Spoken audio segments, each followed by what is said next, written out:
In 1893, the Queen's grandmother, Queen Mary, received from the ladies of Kensington a wedding present of a bow-shaped diamond brooch with a large oriental pearl drop. To celebrate her wedding, ladies from various British towns presented their gifts at 30-minute intervals, and bow brooches were popular offerings.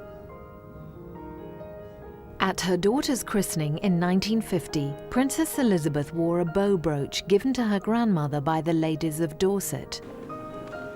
Bow brooches have been popular with royalty since the 17th century, and Garrard's made a set of 3 from diamonds supplied by Queen Victoria. Queen Alexandra and Queen Mary wore them at their coronations, and the Queen is regularly seen wearing bow brooches inherited from her grandmother. Queen Victoria was given a bow brooch for her Golden Jubilee. Now her Jubilee brooch is one of the Queen Mother's favourite pieces of jewellery, incorporating a bold pearl and diamond flower with a distinctive loop of diamonds and a teardrop pearl. Wearing costume jewellery distanced Princess Diana from other members of the royal family. She frequented many fashionable stores in search of ideas. On one occasion, Diana bought an imaginative jewelled snake to wear at a pop concert. She went for very classic things, but then she would try something like the snake. She would wear things that were quite adventurous, but she always bought very classic things too that you would see her wearing all the time. She bought a little pair of earrings that were French glass earrings, black French glass earrings. She wore them all the time. They were £5. So it wasn't intrinsic things, it was because it went. She wore things because it actually fitted with what she was wearing. Another famous pair of earrings that she wore all the time were silver earrings, just a plain gold. So she accessorized herself. She was so she would try things from the very simple to the very exciting things. A big star necklace or a wonderful star pinned on the back of her hair. Tiaras were a problem. It's a long time to put on a tiara. You need a lot of help with it. It's heavy. You have to have your hair done. Diana complained that it gave her a headache and a neck ache. And I think at times when she had to prepare for her evenings out very early in the day, she said that she had to wear it all through nursery tea with her boys, which must have been a little bit uncomfortable. Diana wore fashion jewellery for fun to complement her high fashion wardrobe. She possessed few fine jewels to her taste, and during her life she was never given a diamond necklace, so fake pearls were a convenient way of expressing herself. I think it's hard to talk about Diana's jewels or any Princess of Wales jewels without talking about pearls. She wasn't frightened by the heritage of pearls in royal jewels. She wasn't frightened by protocol to experiment with wearing pearls in different ways. But they're so bound up with the legend of royalty, and particularly with the Princess of Wales, that again they became part of her. They became her trademark. And there's one memorable occasion when, again, Diana, using her famous wit and her great sense of humour, which we know about, she wore a long rope of beautiful, sumptuous pearls, just knotted very casually down the back of a dress with a V. She would have had a soulmate in Queen Alexandra, who herself, can you believe, in spite of her great collection of jewels, had false pearls and a lot of false stones to make amusing things for herself.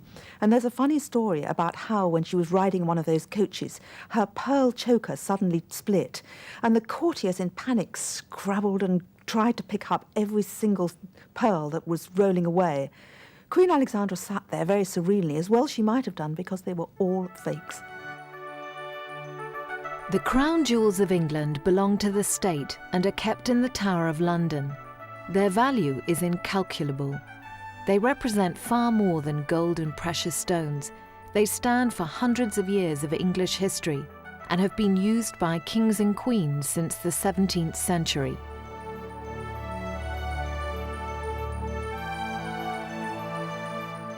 The Queen's jewels are her personal property, and their value is almost incalculable too. At today's prices, she would realise an estimated £45 million, not counting their historic provenance. At auction, maybe £300 million, using the yardstick of the Duchess of Windsor's jewellery auction in Paris.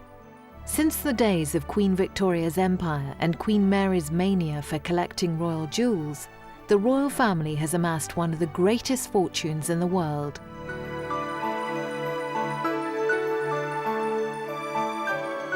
Tiaras, diadems and crowns have become their trademark. "We have too much already," the Queen told the Marchioness of Cambridge. Maybe she feels that her jewels, like other royal treasures, are something that she is guardian of while she is Queen, until they are passed on to the next generation of future royal brides. It all started out so well. On Diana's wedding day, the new princess had to borrow her sister's pearl choker to leave on her honeymoon. And at another royal wedding, the future for the royal jewels looked rosy. What went wrong? I often think about the wisdom of the Queen as a mother and a grandmother and a head of the family. It always puzzled me that Diana wasn't given more royal jewels. And certainly Sarah, the Duchess of York, got nothing. I mean, she got pieces that were bought at Garrard's.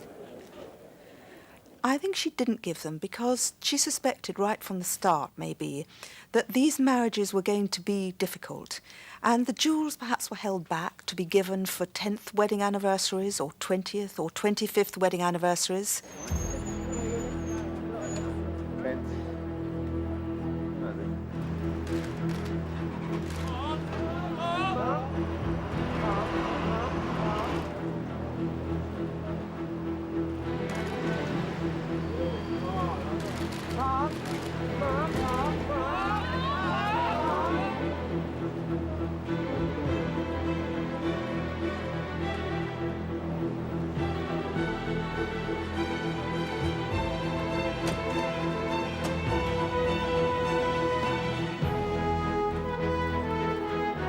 Today, more than ever, jewels spell majesty. When royalty is on display, they shine. Jewelry speaks an international language.